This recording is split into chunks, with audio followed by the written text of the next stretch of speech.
Happy Wednesday, everybody. Welcome to your live lesson for Unit 4, Lesson 2. Shouldn't be too long. I think it's relatively straightforward, but I am going to go through a couple of things with you as well as your ISU, as well as making sure of a couple of administrative stuff that I always try and do in regards to start before I start my live lesson.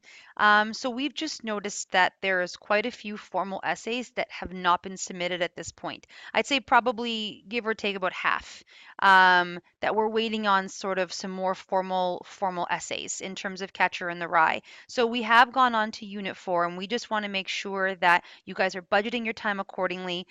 If you need extra help, please let Carolyn, Telly, or myself know. We are more than happy to help you. Time is ticking, unfortunately, in the nature of the beast of 6 week courses.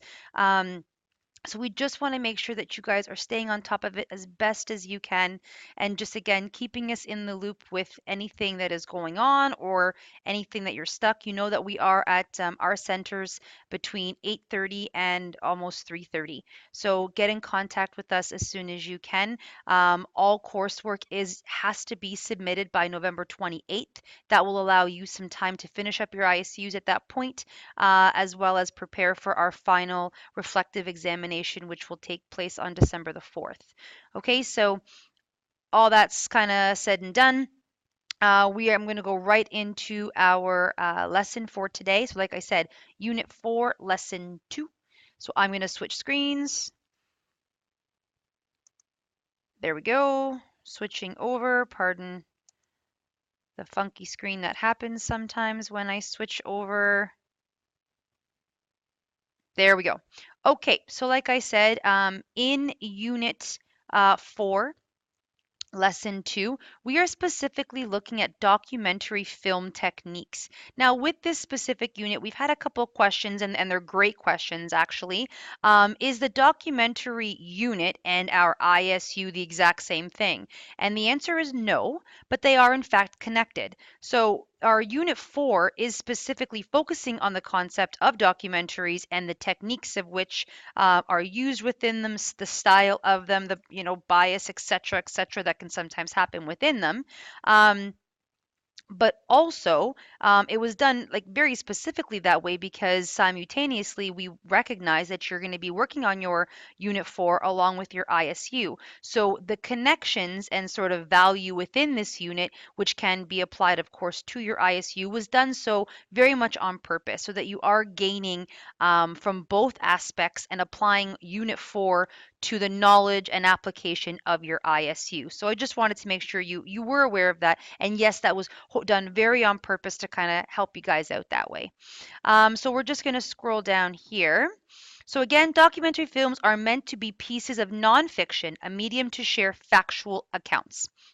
Now, that being said, documentary films, like any medium, are not exactly free from bias. So you have to understand that as well. You yourself are creating a persuasive piece by the end of your ISU unit. So understanding that even within factual information, understanding depending on the perspective, there's always some element of bias. Now, usually bias has a very negative connotation, right? But really, depending on the perspective or angle of which you are approaching it, you can sometimes use that within your own position. So keep that in mind as well. When we watch documentary films, we must watch as active viewers who recognize that we might be being swayed one way or another by a particular film. Recognizing the different techniques that documentary filmmakers use can not only help us recognize what makes this film genre interesting, but also what makes it so persuasive. And again, that application or that skill can very much be applied to the ISU paper that you will be writing. So again, you're going to watch this sort of YouTube video, identify some film techniques, to illustrate the effects of editing. Watch the two videos below, which we thought were kind of funny. In terms of Dumb and Dumber, Jim Carrey, Daniels, I mean, clearly always a classic. But they do, in fact, demonstrate some really cool editing techniques, some interesting things that, again, can be applicable to when you are watching your own documentaries. Now, in regards to your task for this lesson, you are going to use this graphic organizer and watch the documentary PBS Frontline 2014 Generation Like. Now, once you've watched that and you filled out those notes, you're going to enter the discussion forum, of which you will identify three techniques and how those techniques added meaning to the film. And again, understanding, recognizing those things can only benefit you when you watch your own chosen documentary. The concept of social media in this documentary with teens and let's say what used to be known as very popular MTV. Um, in terms of how it was so influential. Now, granted, MTV isn't exactly as popular anymore. I don't even know if it's still on, to be honest with you. Um, but again, it's just applying that concept to other means of social media, of which are prevalent today. I mean, MTV at that time was just kind of what everybody watched, but again, applying the same concept to, mediums like Instagram or Facebook or Twitter, things like that. So it's easy to kind of switch out one application for another and applying the same type of context. So just understanding that I know MTV is a little dated from this documentary specifically, but the same patterns in society can absolutely be recognized here.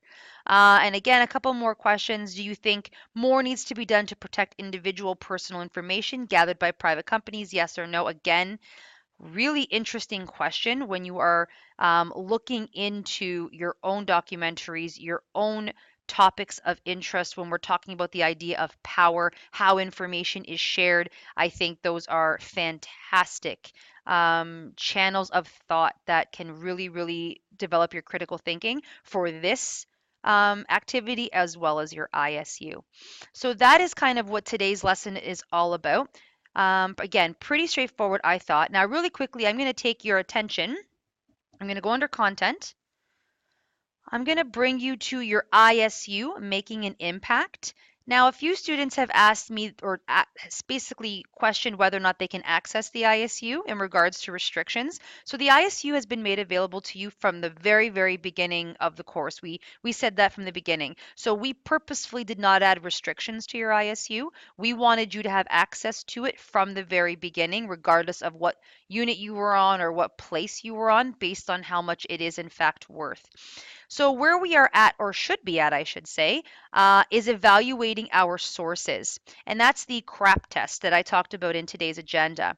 So, the idea of the CRAP test is because there is so much information online, guys, you have to evaluate whether or not, just because you find a website or a source that is giving you information, it's about recognizing whether or not that information is valid, whether or not that information should be used when you are conducting your own investigation, or you're trying to create your own position or opinion.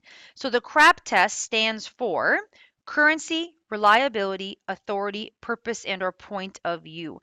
So basically, it's about looking at your, let's say website, for example, and asking these questions about that source. And if you cannot answer most of these questions, then that has to tell you that that website is probably not the best website or resource, I should say, that you should be using. Okay, so we've implemented this.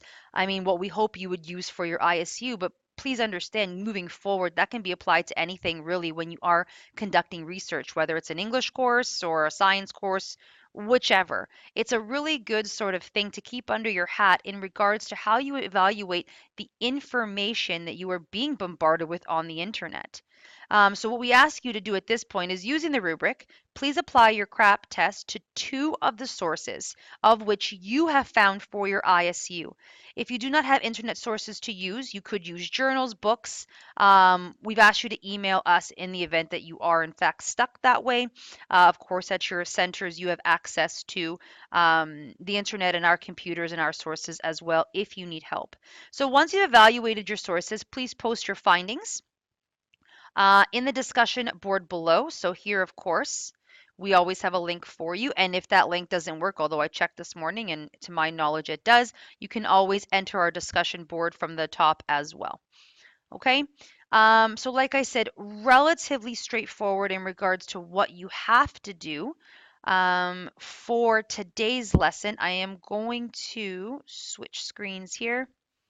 1 second. There we go. Okay.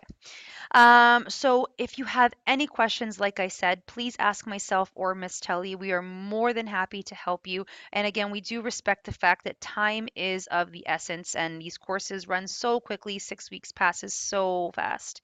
Um, but being respectful and very observant of time. Let us know where you guys are at. And if you know that you're at the end, you're at that home stretch. So if you can dedicate, organize yourselves as best as you can to really put in a couple of hours per day because we're at the very end now. You guys will be successful. You will wrap this up with no stress, hopefully. So let us know if you need help and hope you guys have an awesome Wednesday and we'll talk soon.